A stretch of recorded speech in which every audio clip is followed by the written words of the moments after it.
secrets d'une vie triomphante avec Dieu. Nous allons lire dans la deuxième épître de Paul, 2 Corinthiens chapitre 5, 2 Corinthiens 5, 17 à 21. Hier, je vous ai parlé de l'agent du royaume. Ce matin, j'aimerais vous parler de l'ambassadeur. Vous êtes des ambassadeurs. Amen. Amen. Amen. Des ambassadeurs de Christ. Gloire à Dieu. Vous avez donc une position de dignité, une position d'autorité. L'ambassadeur est un représentant officiel d'un souverain. Il représente aussi la parole du souverain. Comprenons bien cela. L'ambassadeur, il représente un État, il représente un royaume, il représente une autorité qui est au-dessus de lui. Il représente aussi la parole de cette autorité-là, parce qu'il n'a pas le droit de dire autre chose. Il n'a pas le droit de dire quelque chose de différent du souverain qui est au-dessus de lui. Il doit demeurer fidèle à l'autorité qui le recommande. Amen. L'ambassadeur. L'ambassadeur représente aussi un pouvoir, puisqu'il représente un pays, il représente donc une économie, il représente donc des valeurs, il représente aussi une puissance militaire, des forces, il représente aussi une influence politique. Vous êtes ambassadeur du royaume de Dieu. Amen. 2 Corinthiens 5, verset 17. Si quelqu'un est en Christ, il est une nouvelle créature. Les choses anciennes sont passées. Voici, toutes choses sont devenues nouvelles. Et tout cela vient de Dieu, qui nous a réconciliés avec lui par Christ et qui nous a donné le ministère ou la mission de la réconciliation. Car Dieu était en Christ, réconciliant le monde avec lui-même en n'imputant point aux hommes leurs offenses, et il a mis en nous la parole de la réconciliation. Nous faisons donc les fonctions d'ambassadeurs pour Christ, comme si Dieu exhortait par nous. Nous vous en supplions au nom de Christ, soyez réconciliés avec Dieu. Celui qui n'a point connu le péché, il l'a fait devenir péché pour nous, afin que nous devenions en lui justice de Dieu. Amen. Amen. L'identité chrétienne est extrêmement importante. Je le prêche dans toutes les églises. L'identité détermine votre positionnement sur le plan spirituel. Et le positionnement va déterminer votre autorité. Et trop de chrétiens ignorent qui ils sont. Lorsqu'on les questionne sur leur identité, ils sont capables de dire qu'ils sont chrétiens. Mais aujourd'hui, dans notre société, marquée par le déclin spirituel des valeurs chrétiennes, principalement en Europe de l'Ouest, lorsqu'on dit « je suis chrétien », ça peut vouloir dire beaucoup de choses. Et pas forcément les bonnes. Vous voyez, avec tous les scandales de la pédophilie, etc., avec le déclin de la religion, dire je suis chrétien, ça ne veut pas dire grand-chose. Alors que dans la parole de Dieu, le mot chrétien, christianos, je le disais hier soir, signifie ceux qui ont l'onction, c'est-à-dire ceux qui sont huileux. Christ, le oint, celui qui a l'huile. Le chrétien, christianos, celui qui a l'huile du Christ. Amen. Alors nous sommes capables de dire je suis chrétien ou je suis disciple de Jésus. Je suis racheté. Et dans la parole, il y a aussi, je suis serviteur. Je répandrai de mon esprit sur mes serviteurs et sur mes servantes. Dieu soit loué. Il y a fils et filles de roi. Il y a l'agent du royaume de Dieu. Celui qui est actif, il y a le croyant. Les croyants, ceux qui sont les croyants. Le vrai croyant, celui qui est de la foi d'Abraham. Et puis il y a l'ambassadeur. Vous êtes des ambassadeurs. Une position d'autorité et de dignité que le Seigneur désire nous voir mettre en œuvre. C'est une fonction prestigieuse. Je suis une nouvelle créature, dit Paul. Je fais fonction d'ambassadeur. Je suis un ambassadeur. Je représente un royaume. Et quand je me déplace, de la même manière que l'ambassadeur représente le royaume, il se déplace en quelque sorte avec ce royaume. Alléluia. Il m'est arrivé à quelques reprises de rencontrer des autorités politiques, et même une fois une autorité occulte, le roi de Dahomey. Vous le connaissez, le roi de Dahomey. On m'a dit que le roi de Dahomey n'était pas content parce que je faisais une campagne d'évangélisation. C'était au Bénin, je crois, au Bénin. Et j'ai dit, ah bon, il n'est pas content. Oh, il est furieux. Il veut s'opposer à la campagne. Où il habite, le roi de Dahomey? On m'a dit, il habite là-bas. Je veux aller le voir. Frère, non, n'allez pas voir le roi de Dahomey. C'est un sorcier. Il dit, envoyez-moi voir le roi de Dahomey. Je suis allé voir le roi de Dahomey. Et je suis arrivé devant son palais. Il a un palais. Et il a des sujets. Et ces sujets rampaient devant lui, mes amis. J'ai vu des gens à plat ventre devant lui. Wow. Des gens rampaient, il avait une cour. Je suis arrivé en face de lui, il dit, bonjour, roi de Dahomey. Je viens vous voir au nom du roi des rois, Jésus-Christ. Je vais prêcher l'évangile ici. Et le royaume de Dieu va manifester sa gloire ici. Il a commencé à trembler dans ses chaussures, le roi de Dahomey. Et il n'a rien fait contre la campagne d'évangélisation. Il n'a eu aucun pouvoir. Et nous avons vu la gloire de Dieu se manifester. Je lui ai signifié que mon royaume était supérieur au mien et que s'il osait s'y opposer, le Seigneur le terrasserait. Amen. Nous avons l'autorité dans le nom de Jésus. Lorsque le Seigneur m'a permis d'aller au Guatemala, nous avions une grande campagne à l'intérieur du pays. L'ouragan avait ravagé, l'ouragan Stan avait ravagé le pays quelques mois auparavant. Nous avons notre campagne ici à Guatemala City. Et le coordinateur me dit, veux-tu que nous essayions de rencontrer M. Arsou, le maire de Guatemala City, l'ancien président de la République? Je dis, pourquoi pas? Ils appellent, et tout à coup, le maire accepte. Et je suis invité donc à la mairie. Et j'entre dans la mairie de Guatemala City. On m'introduit jusque devant la porte du maire de la ville. La porte s'ouvre et le maire arrive. Oh, pasteur, pasteur, il était tellement content de me recevoir. Il était heureux, plein de joie. Je me demandais ce qui se passait. Au moment où j'arrive dans la mairie, il venait de recevoir officiellement l'information qu'il était décoré du titre de 3e maire de la planète Terre. 3e maire, un titre honorifique. Et il reçoit la récompense à ce moment-là. Et il est plein de joie pour m'accueillir. Et alors qu'on m'avait dit qu'il ne m'accorderait que quelques minutes, il était tellement rempli de joie qu'il m'a accordé 2 heures.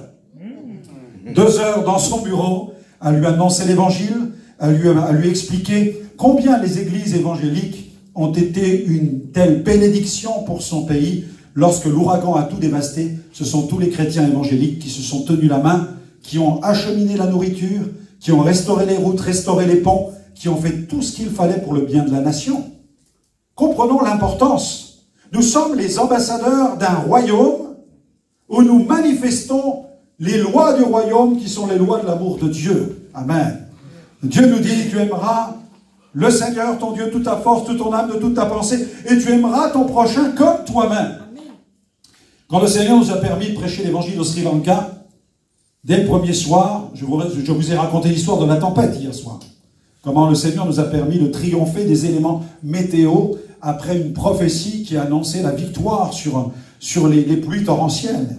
Et le lendemain de la prophétie, les pluies torrentielles ont cessé jusqu'à la dernière minute de la campagne. Et lorsque j'ai descendu de l'estrade, j'ai senti les gouttelettes qui tombaient sur mon visage. Et j'ai dit, la prophétie s'est accomplie. 1 semaine sans pluie. La gloire de Dieu. Et dès le premier soir, le Seigneur guérit. Des enfants muets parlent. Une femme lépreuse témoigne. Des aveugles recouvrent la vue. La gloire de Dieu se manifeste. La présence tangible de Dieu est là. Et des prêtres bouddhistes s'élèvent contre la campagne d'évangélisation. Ils sont furieux. À tel point qu'une quarantaine d'entre eux viennent sur le terrain et frappent les gens. Nous avions 6000 personnes, ils viennent créer du trouble, ils frappent des gens, ils empêchent les gens de venir. Ce qui fait que les informations nous parviennent et nous disent que la campagne est menacée. Ils se rendent à l'église du pasteur principal, organisateur de la campagne. Ils rentrent dans l'église, ils cassent les chaises, ils abîment la toiture, ils créent des dégâts dans l'église de ce pasteur. Nous prions, nous rentrons, donc nous quittons le lieu d'évangélisation avec l'accompagnement des autorités de la police sri-lankaise qui nous ramène à l'hôtel. Et là, les informations commencent à circuler de partout et nous prions pour que la campagne ne soit pas annulée. Ces prêtres bouddhistes lancent une campagne d'information contre ma personne. Ils recouvrent la ville avec des posters en disant que je suis un dangereux terroriste, que je viens créer du trouble dans leur pays. Vous imaginez? On est loin de la présentation du bouddhisme zen, vous savez, en Europe de l'Ouest, où nous, on avale tout ce qui nous vient de l'Orient ou de l'Asie, en disant ce sont des gens sympathiques, leur religion, c'est la paix. Non, non, non, c'est la violence, c'est la persécution. Je le dis, c'est la persécution contre les chrétiens. Ce sont des gens extrêmement violents, des fanatiques, qui ne veulent pas que l'évangile soit prêché dans leur pays. Et donc ils lancent cette campagne de publicité, ils mettent sur les posters, cet homme dit qu'il guérit, mais c'est faux. C'est vrai ce qu'ils ont écrit. Moi je guéris pas, c'est Jésus. Mais quand les villageois ont lu, cet homme dit qu'il guérit, avec leurs mensonges, ils ont poussé les gens à venir. Parce que quand les gens disent, cet homme dit qu'il guérit, ils ont dit on va les voir. Et la foule est venue en masse. Et ils ont entendu que c'était Jésus qui guérissait, les gens étaient guéris. Ce qui fait que le lendemain, j'ai été convoqué par les autorités. Et pas par n'importe lesquelles, par le ministre de la Santé.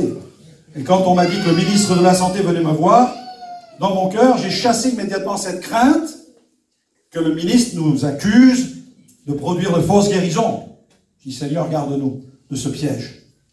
J'arrive donc au palais du ministre, au ministère de la Santé, pardon, et je rentre à l'intérieur, les portes s'ouvrent, les secrétaires me font entrer, on m'introduit dans le bureau du ministre de la Santé, il y avait 4 ou 5 secrétaires, le ministre dit « Sortez, sortez », il fait sortir tout le monde, toutes les portes se ferment, je me retrouve tout seul avec le ministre à l'intérieur, il s'assoit dans son bureau, il m'invite à m'asseoir, il me regarde, et il me pose la question, il me dit « Monsieur le pasteur, qui est ce Jésus ?»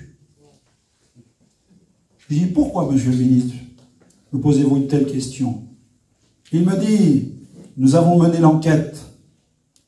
Les aveugles voient, les sourds entendent, les muets parlent, les boiteux marchent. Amen. Qui est ce Jésus?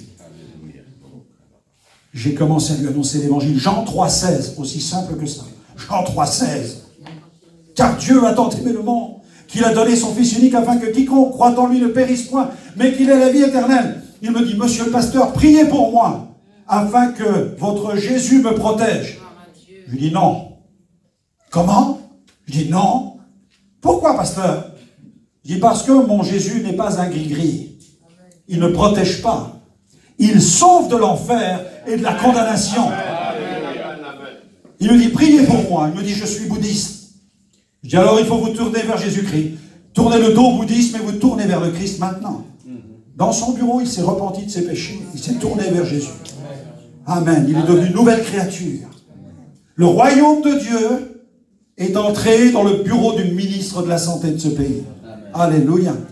L'homme me dit à la fin, monsieur le pasteur, on m'a donné l'information qu'une quarantaine de prêtres, des bonzes, vous créez des problèmes. Je dis, si peu, monsieur le ministre. Ils viennent frapper les gens sur le terrain. On m'avait dit que c'était une religion pacifique. Et ces gens viennent frapper de pauvres villageois qui n'ont que très peu de moyens, que Jésus bénit par des guérisons. Il me dit, monsieur le pasteur, nous allons les arrêter et les mettre en prison. Demain, voulez-vous que je vous envoie l'armée, me dit-il. Je dis, ouais. Beaucoup de militaires, s'il vous plaît. Parce que dans ma tête, j'ai dit maintenant, je vais pouvoir prêcher l'évangile aux soldats. Le lendemain, les camions sont arrivés, les militaires avec les kalachnikovs. Ils ont sécurisé tout le périmètre. Ils ont attrapé les 40 prêtres. Ils les ont mis en prison. Ils leur ont envoyé des aumôniers protestants pour leur annoncer l'évangile. Alléluia! Et j'ai prêché l'évangile dans la paix. Et la grande foule s'est tournée vers Jésus. Les soldats, d'une main, tenaient l'arme automatique et de l'autre, ils invitaient Jésus dans leur vie. Notre Dieu est puissant. Le royaume de Dieu gagne du terrain, frères et sœurs. Et partout où vous allez en tant qu'ambassadeur, vous êtes ambassadeur du royaume de Dieu, vous allez avec le royaume. Alléluia. Ce n'est pas une invention de ma part, c'est ce que Jésus a déclaré. Alléluia. Dieu soit béni. Le royaume est un concept divin. Ce n'est pas un concept humain. Le royaume de Dieu est un concept divin. Vous allez dire, mais comment, pasteur? Jésus parle du royaume dans les évangiles, mais avant Jésus, il y avait déjà des royaumes. Non, non, non, écoutez-moi bien. Avant les royaumes de cette terre, il y a le jardin d'Éden.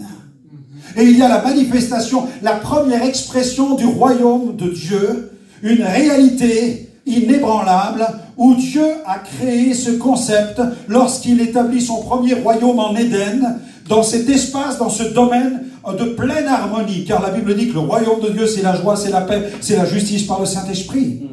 Et dans ce jardin, la Bible dit que l'Éternel parcourait ce domaine de sa voix, de son regard, et il faisait retentir sa voix. Le mot royaume, en anglais, souvent on emploie le terme dominion. Le dominion, c'est le domaine du roi. The dominion of the king, le domaine du roi, le domaine à l'intérieur duquel le roi règne. Et en Éden, le roi régnait. Et l'homme et la femme étaient les premiers ambassadeurs de l'humanité. Amen. Adam et Ève, sous l'autorité du roi. Et ils avaient pour mission de cultiver le jardin qui leur était confié. Et leur mission consistait à être féconds, selon Genèse 1, 28. Leur mandat leur est donné en Genèse 1, 22. Soyez féconds. Genèse 1, soyez féconds, multipliez, remplissez. Genèse 1, 28. Assujettissez et dominez. En hébreu, le terme est régner. Régner. La mission de Dieu, c'est que Dieu plante un jardin. Dieu plante un jardin dans un domaine qui s'appelle Éden. Voilà la pensée de Dieu. Il y a un espace qui s'appelle Éden, qui veut dire jardin des délices. Et Dieu met ce jardin avec le premier couple à l'intérieur. Et il leur dit de multiplier, mais aussi d'aller, de contribuer à l'expansion du royaume de Dieu avec les valeurs que Dieu va leur communiquer dans ce jardin. Ce sont les valeurs du royaume, puisque celui qui leur parle, c'est Dieu qui les visite chaque jour par le Saint-Esprit. À cette époque, pas de pasteur, pas d'évangéliste, pas d'école biblique, non, pas de Bible, mais Dieu en personne qui parle, Dieu qui enseigne directement. Éden, délices, le domaine des délices, le jardin d'Éden, l'espace du royaume. L'Éternel Dieu, nous dit Genèse 2, 8, l'Éternel Dieu planta un jardin en Éden. L'Éternel Dieu planta un jardin dans le pays des délices. C'est le domaine de Dieu. C'est l'expression du royaume sur la terre. Dieu manifeste dans sa création. Dieu, avant la création, il n'y a pas de création, c'est aussi simple que ça. Le royaume de Dieu existe dans le domaine de l'invisible, un royaume inébranlable, éternel. Et Dieu décide de créer les choses physiques. Il crée les choses physiques. Il crée les étoiles, il crée les galaxies. Et au milieu de tout ça, il crée la terre. Et sur la terre, il va mettre l'expression de son royaume avec le premier couple. Il leur donne la mission de cultiver, de prendre soin. Malheureusement, nous savons que l'homme n'a pas veillé et que le serpent s'est introduit et que ce royaume, tout à coup, a été corrompu par la puissance du péché. Et qu'au fil des dispensations, Dieu n'a eu de cesse de mettre en place des opérations de sauvetage, que ce soit avec le tabernacle de Moïse et avec ses guides, ses prophètes, ses patriarches, et que la Bible dit qu'à la fin des temps, Dieu nous a parlé par le Fils, le Sauveur du monde, au temps marqué de Dieu. Amen. Et cette expression, la Bible, au temps marqué de Dieu, n'est pas anodine. Parce que l'empire qui règne à l'époque de Jésus, c'est l'empire romain. Et on sait que avant qu'il y ait l'empire romain, il y a eu d'autres empires qui ont dominé sur cette planète. Il y a eu d'autres empires qui, eux, avaient pour mission d'aller piller les peuples. Des empires qui pillaient et des empires qui faisaient des esclaves et qui arrachaient les esclaves à leur pays pour les emmener dans leur propre royaume.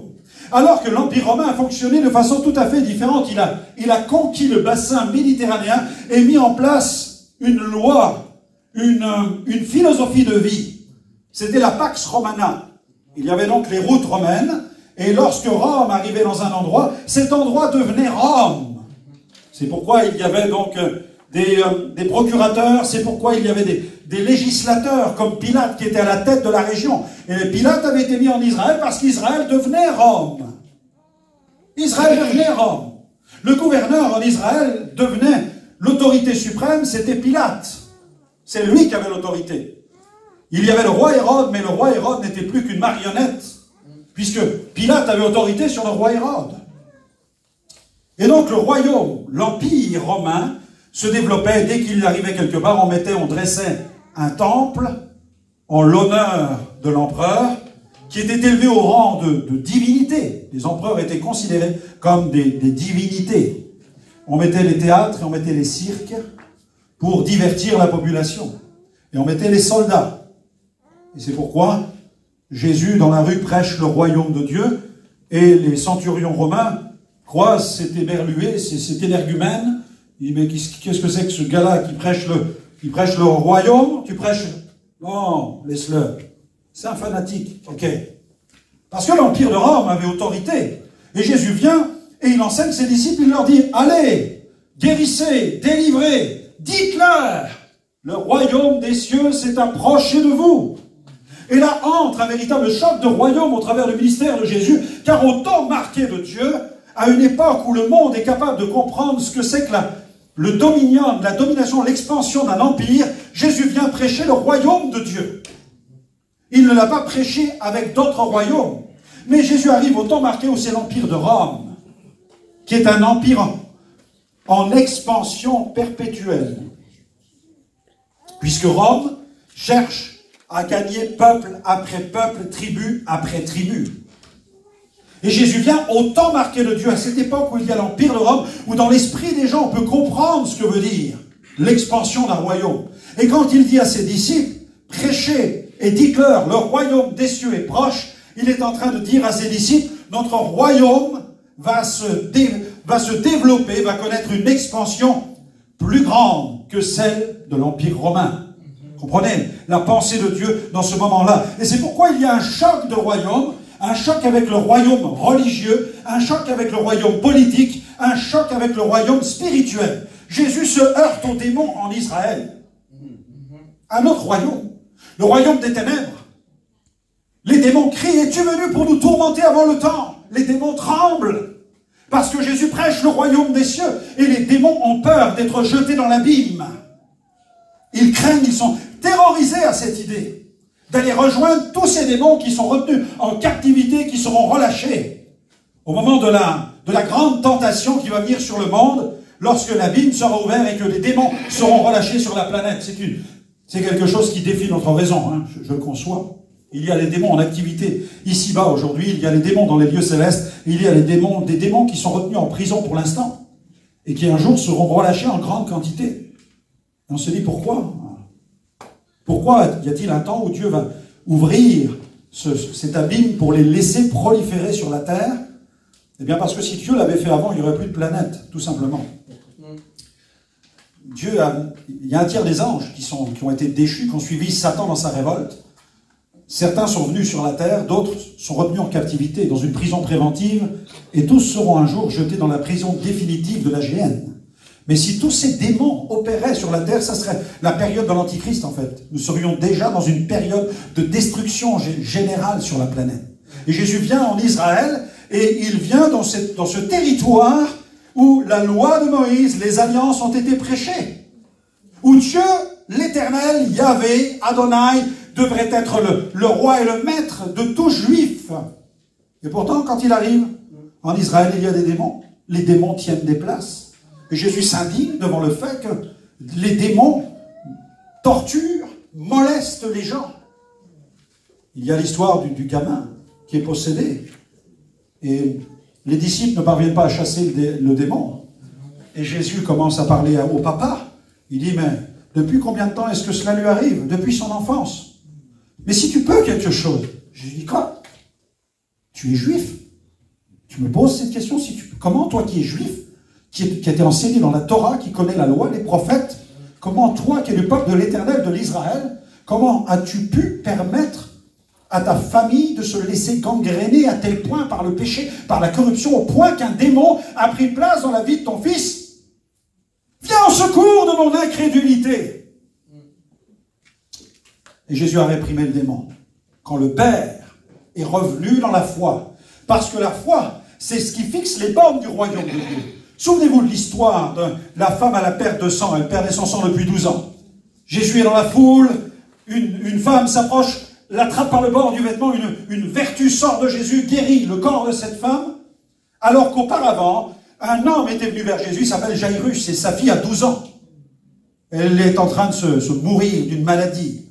Et Jésus lui dit qu'il va l'accompagner pour aller la guérir. Et alors qu'il va pour la guérir, il est interrompu par cette femme qui touche le bord du vêtement du Seigneur, et la puissance de Dieu touche le corps de cette femme qui trouve sa guérison. Et je me mets à la place de Jairus qui se disait, mais il faut qu'on se presse, Jésus, dépêche-toi, ma fille va mourir, viens prier pour elle. Et alors qu'il presse le Seigneur pour aller prier pour sa fille, il est interrompu dans sa marche par cette femme qui souffre d'une perte de sang depuis 12 ans. Alors, gloire à Dieu, elle est guérie, gloire à Dieu, elle est guérie. Mais Jairus dit, oui, elle est guérie, oui, mais il faut aller vite, ma fille va mourir. Comme si Dieu allait arriver en retard. Mes amis, le Seigneur n'arrive jamais en retard. Amen. Il arrive toujours à l'heure. Et donc cette femme va expliquer comment et pourquoi elle a été guérie. Et quand Jésus va arriver, va reprendre la route pour aller chez Jairus, il va donner une parole à Jairus. Il va lui dire, ne crains point, crois seulement. Littéralement dans le grec, n'aie pas de phobie. Ne laisse pas la peur te paralyser. Crois seulement, c'est-à-dire borne-toi à croire. Quand quelqu'un est propriétaire d'une maison, il fixe des bornes. Et à l'intérieur des bornes, il est chez lui. Il est le maître à bord. Lorsque tu crois dans la parole de Dieu, tu fixes autour de ta vie les bornes de la parole de Dieu. Et à l'intérieur, le royaume de Dieu se manifeste. Alléluia. C'est pourquoi je dois bien mettre dans ma vie spirituelle les bornes des promesses de Dieu en matière de provision, en matière de guérison, en matière de secours, en matière de miracles, en matière de fidélité. Si je connais bien le contenu des Saintes Écritures, je vais proclamer, je vais borner ma vie spirituelle avec ce que Dieu déclare dans sa parole et je vais être au bénéfice de la parole de Dieu et à l'intérieur des promesses, Dieu va manifester son règne. Alléluia! Amen. Gloire au Seigneur pour la manifestation du royaume de Dieu. Alléluia! Jésus a vaincu les ténèbres et il manifeste les valeurs du royaume. Vous avez dans Acte 8, cet évangéliste, Acte 8, verset 5, Acte 8, verset 5, vous avez un évangéliste, Philippe, qui prêche la parole. Philippe étant descendu dans la ville de Samarie, il prêcha le Christ. Les foules tout entières étaient attentives à ce que disait Philippe lorsqu'elles apprirent et virent les miracles qu'il faisait, car des esprits sortirent de plusieurs démoniaques en poussant de grands cris et beaucoup de paralytiques et de boiteux furent guéris. Il y eut une grande joie dans cette ville. Amen. Il prêchait la bonne nouvelle du royaume. Acte 8, verset 5. Il prêche l'amour de Dieu. Il est le témoignage, il est l'incarnation de l'amour de Dieu. Puisque nous savons que Juifs et Samaritains n'avaient pas du tout de bonnes relations entre eux. Parce que les Samaritains pratiquaient un judaïsme mélangé à de l'idolâtrie. Et les Juifs ne fréquentaient pas les Samaritains à cause de ce mélange. Mais Philippe, tout juste converti, rempli de l'esprit, rempli de l'amour de Dieu, conscient de la grâce qui lui était faite, ne craint pas d'aller vers les Samaritains pour leur annoncer la bonne nouvelle. Il est victime de la persécution. On veut le mettre en prison, mais sa foi n'est pas emprisonnée. Sa foi est libérée. Poussé par l'esprit, il se rend en Samarie. Et là, il prêche la puissance de Dieu. Le royaume de Dieu se manifeste. Il annonce les valeurs du royaume. Il est une force vive du royaume. Il est un agent du royaume. Il est un ambassadeur. Philippe étant descendu en Samarie. Dieu soit béni. Nous apportons le royaume avec nous. C'est vraiment ce que j'aimerais que vous compreniez, vous qui nous regardez par Internet, ou vous qui êtes là ce matin. C'est que partout où vous allez, le royaume de Dieu vous accompagne. Vous incarnez les valeurs du royaume, le message du royaume. Vous prêchez le royaume. Et Dieu veut manifester son royaume. Guérissez, délivrez, et dites aux gens, le royaume de Dieu s'est approché de vous. Alléluia. Dans Luc 9, quand il envoie les 12, il leur dit, prêchez le royaume de Dieu, guérissez, chassez les démons. Dans Luc 10, c'est l'inverse. Il leur dit, guérissez, délivrez. Et il met les choses dans l'autre sens. Parfois, nous guérissons, nous délivrons et nous disons, le royaume de Dieu s'est approché. Parfois, nous prêchons le royaume, ensuite nous prions, et le royaume de Dieu s'approche. Le royaume de Dieu nous accompagne. Il est avec nous. Et Philippe arrive comme un agent du royaume de Dieu. Il arrive en Samarie. Il y a quelques années, j'étais de passage chez mes parents en vacances, et mes parents m'apprennent on leur a donné cette information qu'une dame a été emportée à l'hôpital. Elle a fui l'Algérie. Les membres de sa famille expliquent qu'elle a fui l'Algérie parce que des gens lui ont fait des sortilèges. Et à cause des sortilèges, en Algérie, elle tombait par terre, elle était inconsciente. Donc elle a pris l'avion pensant que les démons allaient rester en Algérie, mais les démons ont pris l'avion avec elle. Et arrivée en France, elle tombe par terre dans la rue, on l'amène à l'hôpital. Et mes parents ont cette information concernant cette histoire. Et ils me disent, veux-tu aller prier pour cette dame? Je dis volontiers.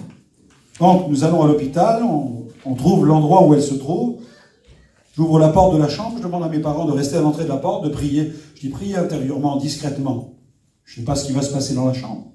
Je rentre dans la chambre, il y avait qu'un seul lit et cette dame. Donc les deux lits, un était vide et l'autre, la dame était allongée sur son lit. Donc je m'approche, je me mets juste devant elle. Je la regardais, elle était couchée sur son lit. J'attends 1 minute, 2 minutes.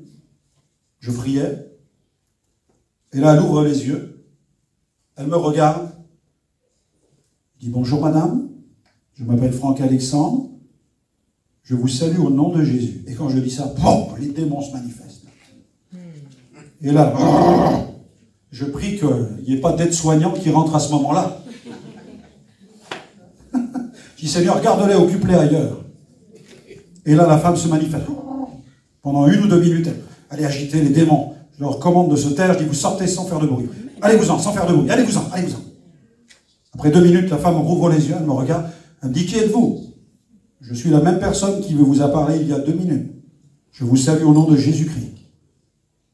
La femme s'assoit, elle se met sur le bord du lit, elle va vers la fenêtre. Elle regarde dehors, elle me dit, mais le ciel est bleu? Je dis, oui madame. Depuis ce matin, le ciel est bleu, il était bleu déjà hier. Elle me dit, l'herbe est verte. Je dis, madame, quand vous êtes rentrée à l'hôpital, l'herbe était déjà verte. Elle me décrit toutes les couleurs. Je dis, mais madame, qu'est-ce qui se passe? Elle me dit, elle touche son corps, les membres de son corps étaient complètement dégonflés.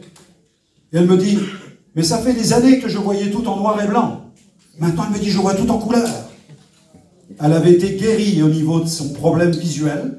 Les démons avaient détérioré ses capacités visuelles et son corps. Et par la puissance du nom de Jésus, cette femme retrouvait toutes ses capacités physiques. J'ai pu lui annoncer l'évangile. Elle a pu se tourner vers le Seigneur. Mais dans cette chambre d'hôpital, le royaume de Dieu est entré avec moi. Parce que là où vous allez, bien-aimés, le royaume de Dieu vous accompagne. Vous êtes les forces vives du royaume. Vous avez le message du royaume. Philippe prêcha le Christ. Prêchez Jésus, sa personne, son message, ses œuvres, sa présence.